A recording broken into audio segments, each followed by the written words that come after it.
Welcome to the 2024 CRA annual meeting. It's great to have everybody here. My name is Graham Robertson, and I am the current chair of the Carmel Residents Association and privileged to be associated with this group. Today's program will be probably about an hour and 15 minutes, hour and a half or so, and our agenda will be, I'll go through some comments to start. We will introduce the board. We will have a presentation by Jim Perry, who is sitting up front on the history and some pictures in Carmel. There'll be an award after Jim's presentation, and then we'll be able to mix and mingle and have some food from there. So again, welcome. I know most of you are familiar with the CRA, but I just thought I'd remind everyone of a couple of things. We were established in 1977. We're a civic service organization, social, and when necessary, a political organization whose members are determined to keep Carmel-by-the-Sea a great place in which to live, play, work, or visit. The CRA is a civic, nonprofit, 501c4 public benefit corporation incorporated according to the laws of the state of California. The CRA follows a long tradition of other volunteer organizations that for over 75 years have taken the lead in protecting our community against over-commercialization and development. We believe, as our city charter says, that Carmel is primarily, essentially, and predominantly a residential community. Our mission statement reads as follows. The Carmel Residents Association is committed to the protection and enrichment of the traditional quality of life in Carmel-by-the-Sea and the preservation of its heritage and natural beauty through education, community activities, and advocacy. And I think we do a pretty good job of that overall, and I think that's a testament to the 100 or so people that are sitting in this room. So thank you all for being here. The board of directors is 12 in number, and what I'd like to do is have them stand, and then we can recognize them at the end of my introduction. Ken White is our vice president. Ken, if you please stand. Frankie Laney. If you guys could hold your applause to the end, that would be great. Frankie Laney is our secretary. Sherry Schoenberger is a former president. Tim Toomey is our treasurer. Nancy Toomey does just about everything in the organization. Mary Condry, I don't know if Mary's here tonight or not. Sherry Williams. Sherry, I know you were here. There you are. Mary is the right hand. Okay, we'll introduce her later. Mike Brown, I think he's here tonight. Sarah Harnish. Janine, you're already standing in the back there. J.C. Myers is traveling this week. David O'Neill, I think, is in the back of the room there. And then our newest, and I might add, youngest member, is Hans Buder in the back of the room there. Please give him a round of applause.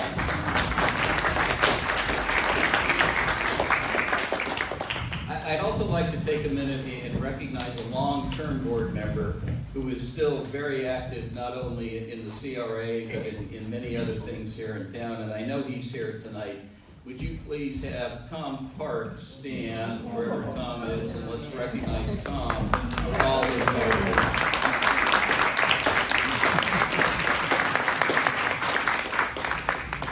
Tom is an integral part of The Voice, which comes out 5 times a year. And between he and Nancy, they do a great job of pulling that all together. What I thought I'd do now is just go through just a brief update in terms of where we are membership-wise and the like. We have 964 members currently. That's up from 843 last year. We have a website, which Nancy does a great job of managing. We're getting about 16,000 visitors a month, so I'm not a tech guy, but I think that's a pretty good number. That's up from 6,000 last year, so I think we should be proud of that. And then there's publications that we have come out every year as well, or throughout the year. The Voice, as I said earlier, is 5 times a year. News you can use is on a monthly basis or on an as-needed basis with hot topics going on around town. And then we are working on an annual survey. We had one last year. We'll have another one coming out sometime in the next probably 4 to 6 weeks. So keep an eye out for that if you could. We're also involved in many community activities. We have a table at the farmers market every week. We do a beach cleanup March through October. J.C. Myers does a great job doing that. I know Hans is going to be helping out with that, and we do need some more volunteers for that, so if anyone's available, we'd appreciate that. We have nose gatherings 4 to 6 times a year, and we have a new committee that Sherry Williams just started, and I think it's very important. Sherry established what we call the Sunshine Committee, and that committee is really designed to reach out to people who might be having some challenges, either physically or otherwise, just to check in with them and see how they're doing. So we find that to be, very important for our extended family here. So Sherry, thanks for your leadership on that. We do many programs and events, as many of you know, because you guys are all at these different events. We have Feast in the Forest coming up again this year. That's in September. It's going to be a Western theme. That's going to be over in Pebble Beach, as it was last year. We've had several town hall meetings with Don Addis and John Laird, our 2 representatives in Sacramento, talking about housing. Housing's a big deal now, I think, as we all know, and we follow in the paper. We have Paul Miller, who is the owner and publisher of Carmel Pinecone, here as well, and that actually was a very informative presentation, not only for the Pinecone history and perspective, but Paul, with his time overseas, has been hugely impactful over there as well, and has some interesting stories. So we had Paul Miller. We had the City of Carmel directors, specifically Brandon Swanson, Ashley Wright, Paul Tomasi, and Bob Herrera here, and that was an informal discussion that I think we all found to be interesting with the 4 of them. We have a rummage sale. We just finished that down at the South Lot of Sunset. J.C. Myers did a great job executing that. We have Supervisor Mary Adams coming up on the 10th of July, I think here in this room. And Mary, as you know, is retiring at the end of this term, so it'll be interesting to get her perspective on issues around the county. We have our holiday gala coming up in December. I think, Janine, correct me if I'm wrong, we're securing the La Playa right now, and Sunday the 8th it is, so perfect. We have a candidates forum. I think a few people in the room are aware that there's an election coming up. No laughs, just. So that's coming up in September. Paul Miller will be our host for that, and Paul has done a great job in years past as well, so we'll look forward to that.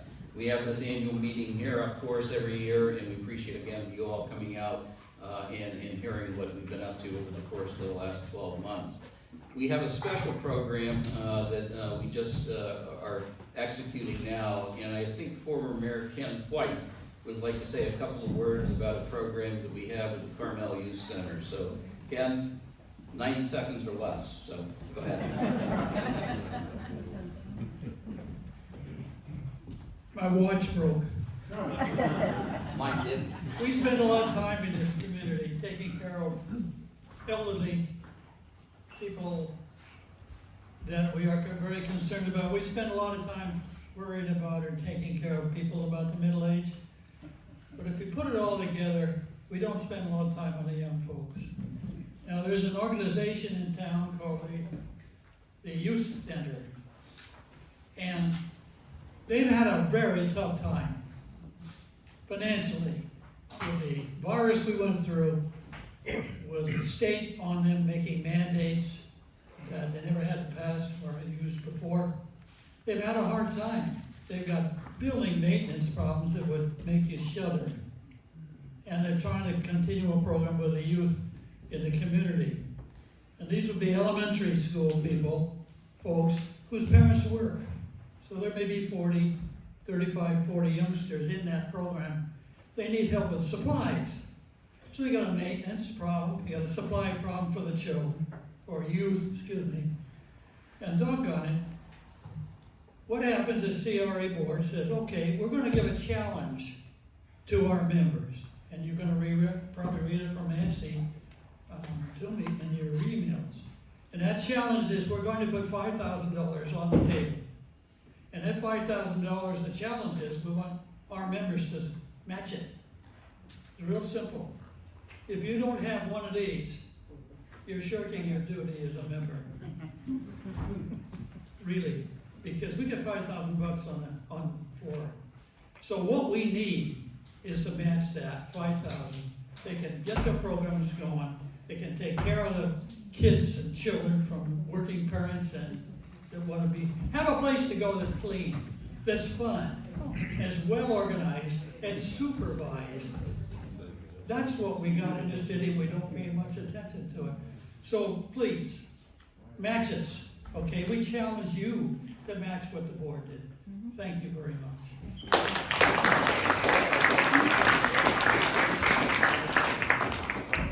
Ken, thank you very much, and that is a very important program. We have Linda Fry in the back of the room, so any donations or questions for Linda, who's on the Youth Center board. Linda, there she is right there.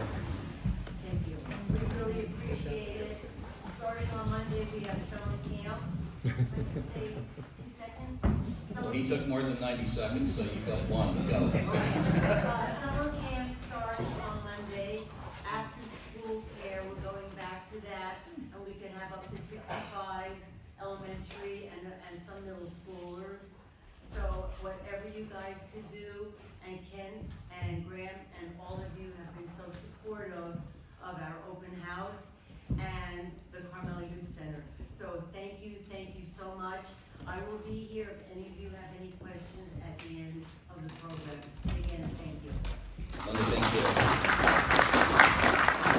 So with that, you can see there's a lot of programs, there's a lot of events that we have. This is obviously our annual meeting, and we have roughly 100 people here. We have 943 members, so we'd encourage you to spread the word to the rest of our membership, to get them involved. We're always looking for folks to help out, whether it's the beach cleanup or Feast in the Forest or any of the events that we have. Please have other people get involved in this organization. It truly is a great organization in our 37th year.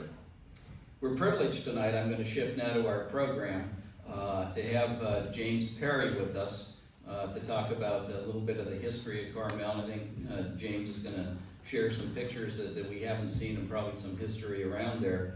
But let me just go through a brief introduction. The history of Carmel is very important to all of us, and the stewardship of our village in the future is all of our responsibilities. We are privileged to be able to explore that heritage through the Pat Hathaway collection of over 80,000 historical images. James, as I said earlier, is our program this evening. He has an MA in Museum Studies with an emphasis in collections and management in public history.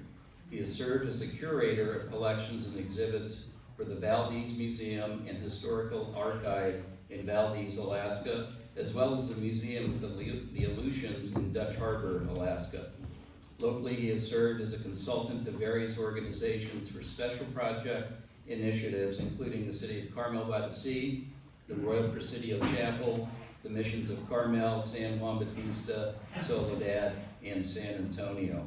He has served on the Monterey County Historical Society in various capacities since 1990 and is currently the executive director.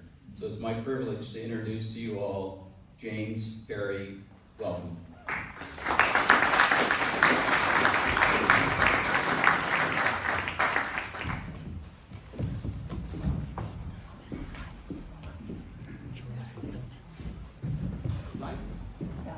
Lights. A special thank you and appreciation goes out to Nancy Toomey for having me here. If we could get the lights down even further, there's an amazing collection of imagery here. I just want people to experience it fully. Before I get into the history of Carmel, the early history of Carmel, I would like to give you an overview of the Monterey County Historical Society and its holdings, and then segue into Mr. Hathaway's collection. The Monterey County Historical Society has been at it since 1933, and in 1972, we purchased, it was part gift, part purchase, 5 acres, and and the historical Jose Eusebio Baranda adobe, built in 1844, which is the oldest residence in the Salinas Valley. This is an interior view of the home. Between 1994 and 1998, I worked with the National Society of the Colonial Dames of America, and we were able to transform the interior into an 1850s living history style. It's dining room. Some of the artifacts resident in the collection includes this magnificent Spanish colonial specimen that was brought by Jose Manuel Baranda, who was the right-hand advisor of Padre Junipero Serra. This gives you an idea of our campus, which we're located on 5 acres. I must note before I forget that even though we're called the Monterey County Historical Society, our expenditures are in no way underwritten by the county government at all. This is a monument that I had built in April of 2006, memorializing the service and sacrifices of those serving along the Bataan Peninsula and the Philippine Islands during World War II. Due to the terrible elements in the Salinas Valley, I had to have that monument restored just recently.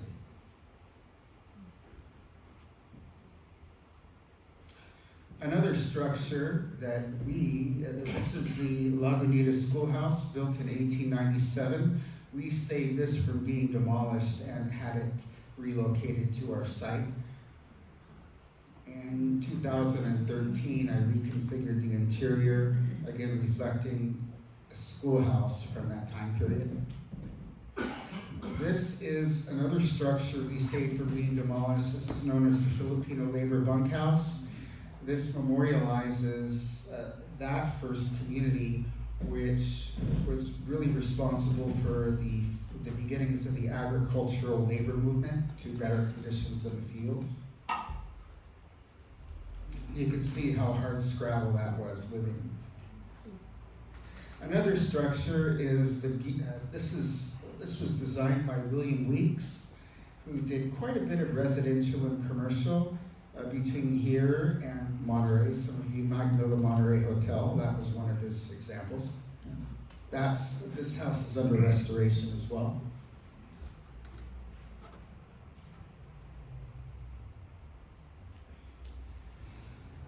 We are right at the beginning stages of developing our heirloom botanic garden, celebrating the history of fruits and vegetables as they pertain to medicinal healing, as a matter of fact.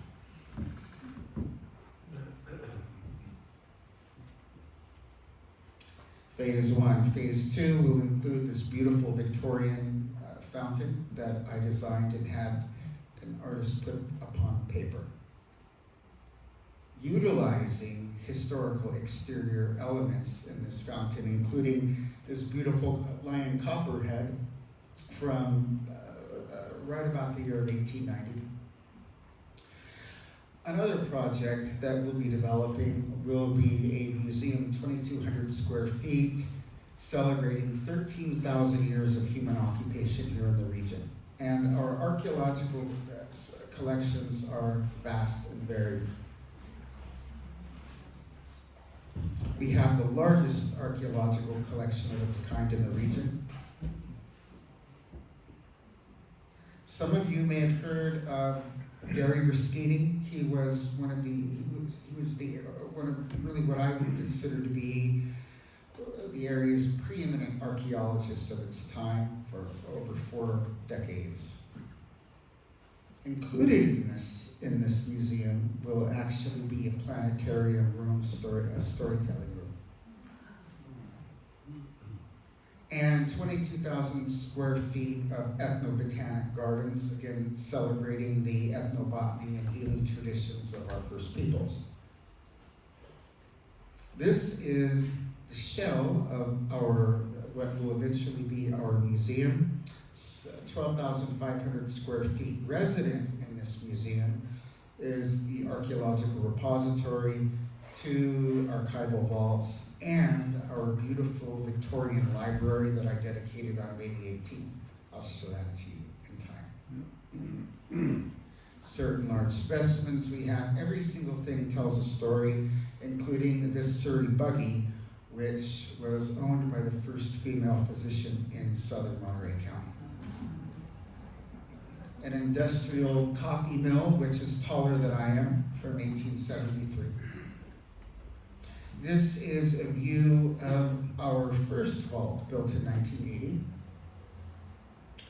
Our documents date all the way back to 1771, and I am also a custodian of certain historical records for the County of Monterey, both civil and criminal divisions. Some of these record series is the naturalization collection, representing everybody who naturalized here between 1850 and 1978.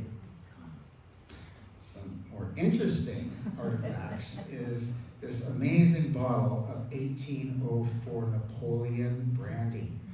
This is known as the Last Man's Club bottle. So in World War II, a bunch of older gentlemen who are native sons who managed to survive World War I decided to purchase this bottle. And the idea was that the last man standing would imbibe. Well, as time went on, they felt it would be a significant community object, so therefore they donated it.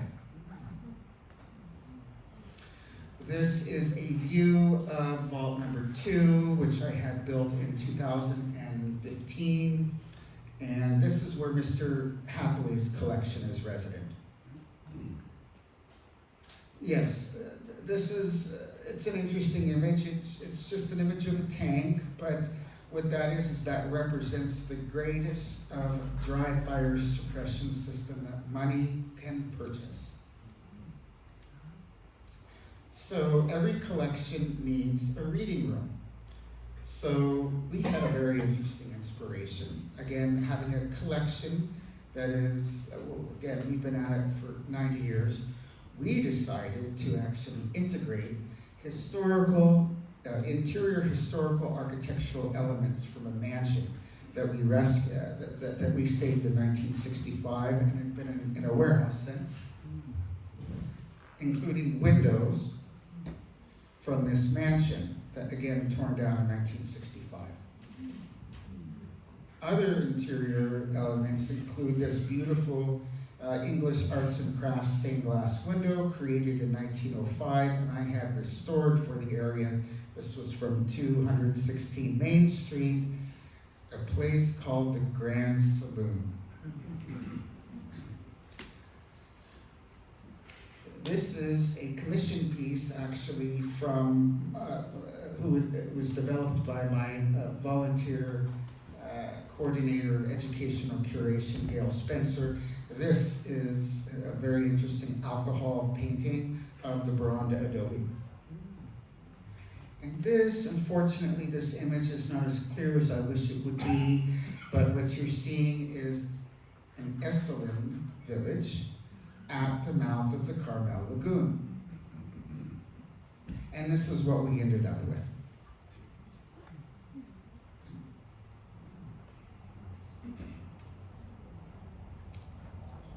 And this was just our beautiful clock from 1810. And here's Vlad from About Time Clocks on Cass Street. He's wonderful to work with. Get him while you can. He's not going to be here for too much longer. So, I'm not sure how many, before I begin this segment, let me please ask, how many of you may have met Mr. Hathaway? Okay, very good. Very good. So in the 80s, some of you might recall that in the 80s, in the Sunday edition of the Monterey Peninsula Herald, Mr. Hathaway would have an image, and along that image would be 2-3 sentence historical vignette curating the image. So it was that cumulative experience, here he is, it was that cumulative experience that had me, my grandmother take me over to a studio in 1986 when I was 12. And really that was the start of my historical career. This collection, as Graham stated, there are 80,000 images. 80,000 images that date all the way back to the 1850s. Images that tell us so many stories, and at one point or another, all of these stories are so very well interconnected. This is the original Hotel Del Monte, now the Naval Postgraduate School. The collection documents a myriad of subjects and community activities and many structures that are no longer there. This is Pacific Grove, the headquarters of the Mammoth Stable, which was the largest stable of its kind west of the Mississippi until it burned in 1924. Pivotal events including the visit by Benjamin Harrison in 1891. This is the Lower Presidio looking towards Custom House. The infusion of various cultural groups to our county, which has made our county as great as it is today. Here we are, Alvarado Street, 1910, with the age of electricity firmly in place. Community events like the visitation of the Great White Fleet in 1908, they would come to us just one last time, and that was after the Great War in 1919. Comparative studies, and Mr. Hathaway, the last 15 years or so, he was very fascinated in imagery, comparison and passage of time through comparative analysis of imagery. Here we are. This is what we now call Old Town Salinas in 1905. And here we are in 1929. Same view. Wow. You make it all go there, and then there. Okay. Here we are. This is Custom House to the left. This is Calle Principal to the right. Lower Alvarado Street on the left. And this is the year of 1900. Here we are in 1936. And here we are in 1948. So you see how the images can really embody and capture the passage of time. The collection memorializes entire communities that no longer exist, including the community of Point Alonis, which burned, so that's where Hopkins Marine Station is now, and that's what burned in May of 1906. Entire communities, people trying to make their way in the world.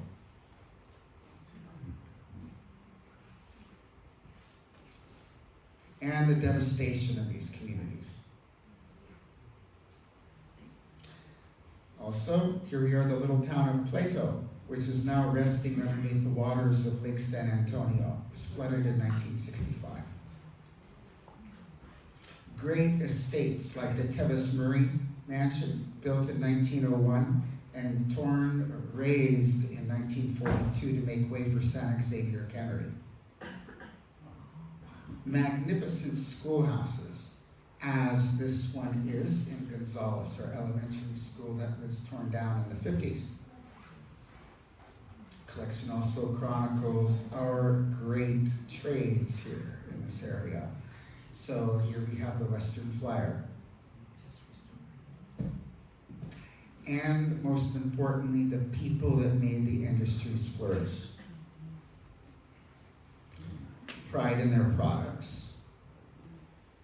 And the fisheries industry brought amazing scholars to this area, including Doc Ricketts. A very rare interior view.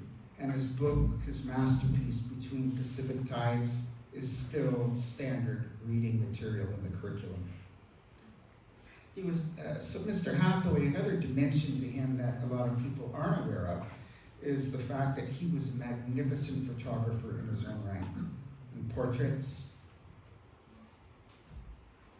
wildlife. Shortly after he returned from Vietnam in 1969, Hathaway set out to document daily life, industry and commerce, and the changing of the times. Cannery Road at its lowest point. And then documenting the interesting midnight lightning fires of the canneries. Some of you might remember that. Collection chronicles pivotal events, including this one, October 20th, 1984. And this was a day that would forever change our peninsula on so many different levels. His collection, his imagery appears in thousands of publications. And he also put together a magnificent collection of ephemera dating all the way back to the 1850s, including this fascinating specimen. This is a homeowner's guide for Carmel, which listed the owner, the name of the home, where they were located, and their telephone number. You can't do that today, obviously. Fascinating specimen from the old Hotel Del Monte. Again, the ephemera collection it demonstrates that very early on, our peninsula really became an extraordinarily noted and desirable place for conventions, which brought people, and many people loved it here, and here we are here.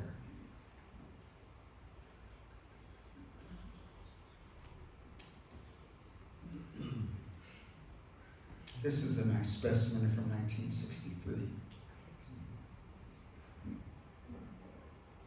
1915. And his collection of cameras is magnificent, which chronicles the evolution of the camera from 1880 through 1990. Beautiful hand-tinted photographs.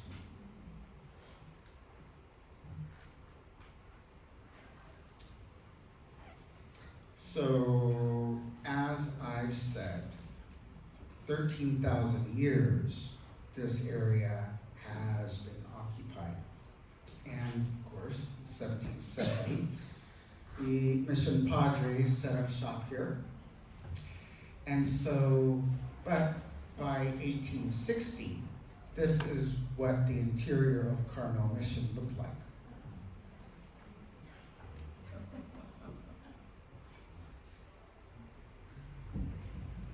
That and Carmel was really mostly scrubland and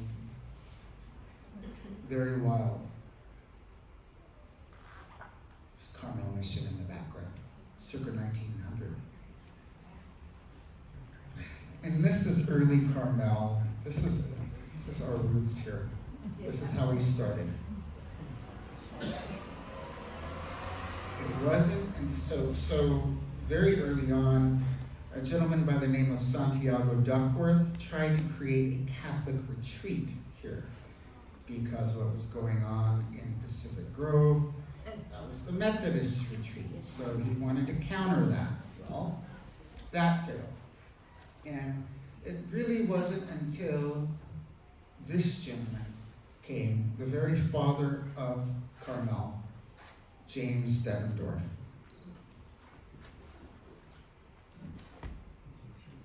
He laid out the plan. This is Ocean Avenue in 1900.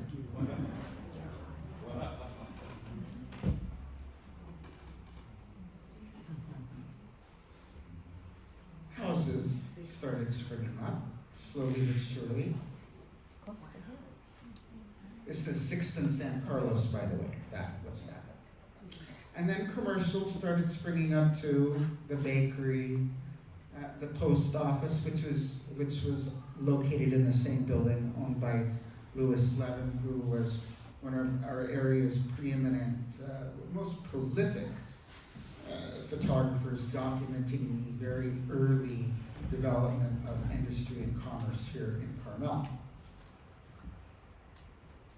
And then came accommodations for the visitors. Hotel Carmel, circa 1910. And then came, of course, municipal services, including our fire department. The first chief of police.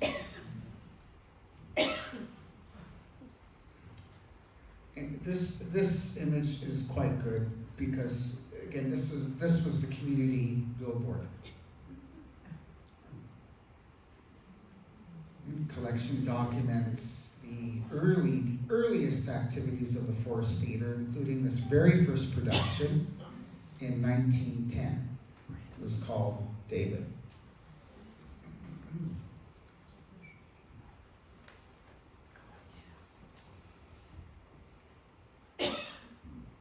And as time passed, more and more residential and commercial was created.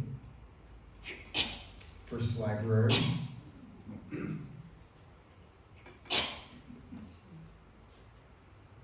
the Pine Inn.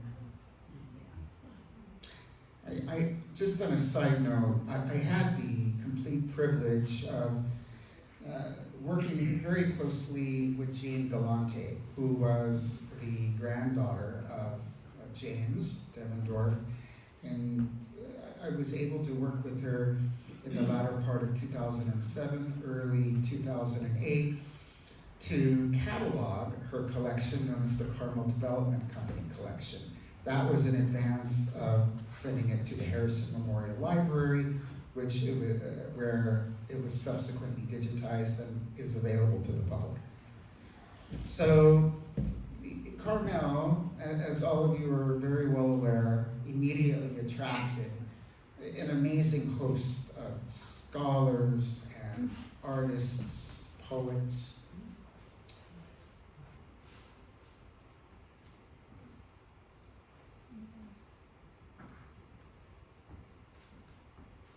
Who would exhibit their work. Here we are in 1930. This is the Carmel Art Association. Here we are, Ocean Avenue, 1922. The 20s and the 30s, but particularly the 20s here in Carmel. What a blossoming of this town. Residential springing up, Ocean Avenue becoming gentrified.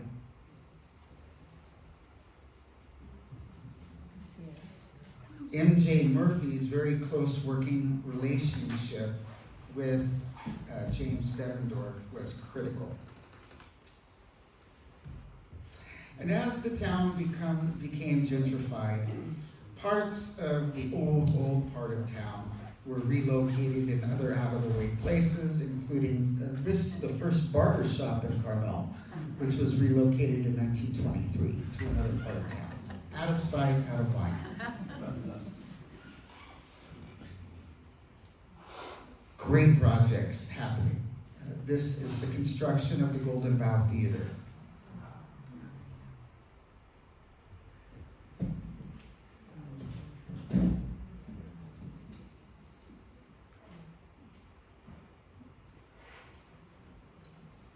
Amazing homes springing up, including the Custer House, Tor House, Paul Flanders Mansion,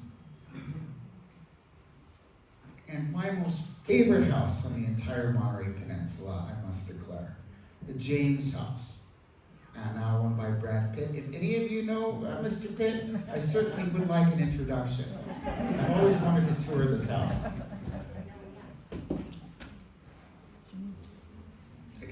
The monastery was a spectacular project in itself. That was 1931.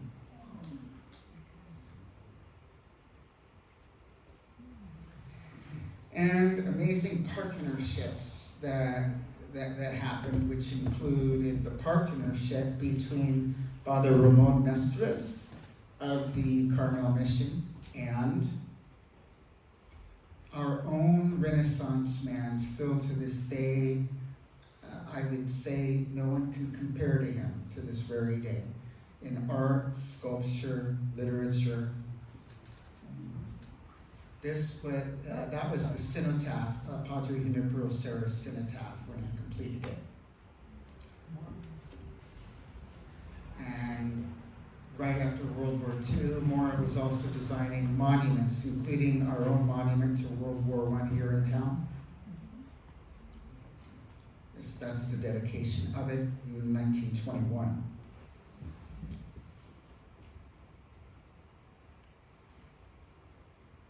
Here he is in his studio with his daughter posing for him. I'd sure like to know where that statue went. And here he is creating one of his carts. So those are spectacular to look at. How many of you knew that Annie Oakley actually lived here for a little while? Yeah. On the point.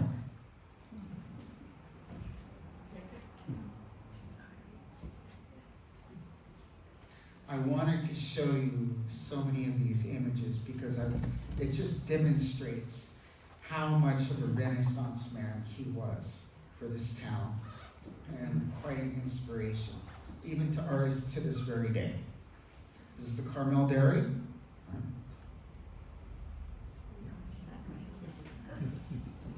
He wrote children's books too. Budgie Budgie Cottontail, anyone heard of that? And interesting events that would happen as well. I love this image. This is the Carmel Dairy. This is 1933, the famous record 1933. And people continue, brilliant merchants continued to come to Monterey, bringing their own flavor and flair to this town. And as the decades passed, continued to grow.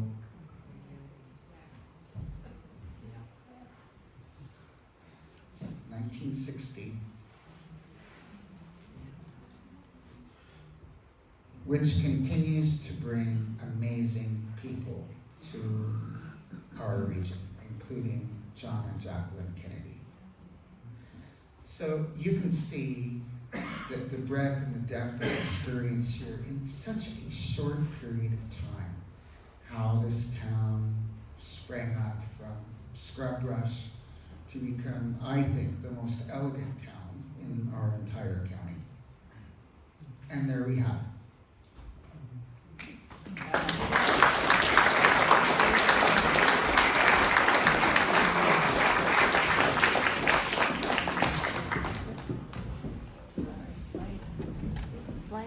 Okay, thank you so much. Now, before we get you off stage, anyone have any questions for James on any of the pictures or? And please note that I will be on hand to the duration of the evening. Right, thank you again.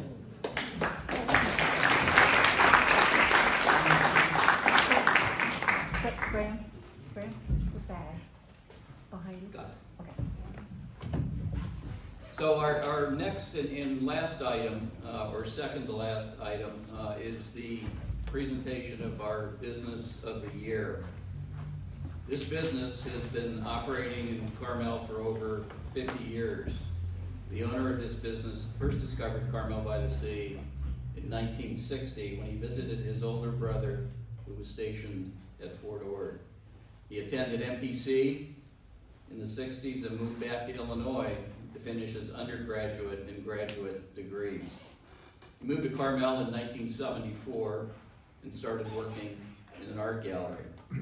6 months later, he started his own gallery, and 11 years after that, in 1985, he moved to his existing location on Dolores Street and opened New Masters Gallery. It's my distinct privilege and honor to recognize Bill Hill for 50 years in business in Carmel.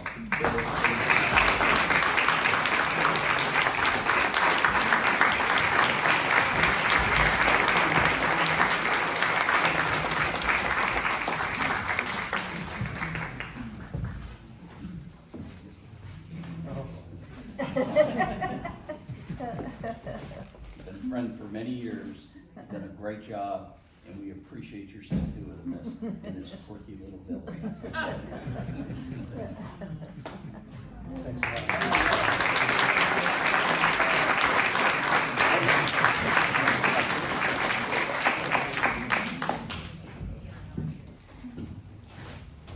Well, Graham invited me to come, and I asked him several times, well, why? He said, "Oh, I want you to come to the CRA and see the meeting and all of that." I said, well, okay, I'll come. This is really something. So thank you very much. And I love Carmel so much. And come by the gallery, visit, and say hello. I'd love to see all of you there. Thank you.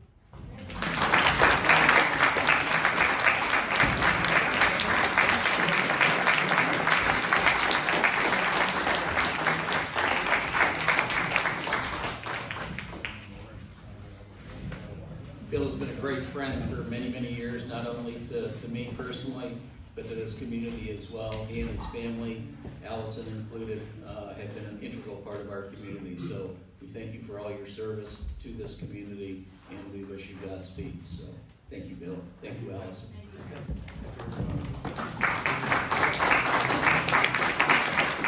With that, we're going to wrap up our meeting for this evening. James, I do have a little thank you for all your time and the great presentation that you gave us. So I've got a bag behind me that I'll give you in just a minute. We thank you all for coming. Please enjoy the rest of the wine and heavy hors d'oeuvres. And we'll see you at the Mary Adams event in July. So enjoy your evening. Thank you.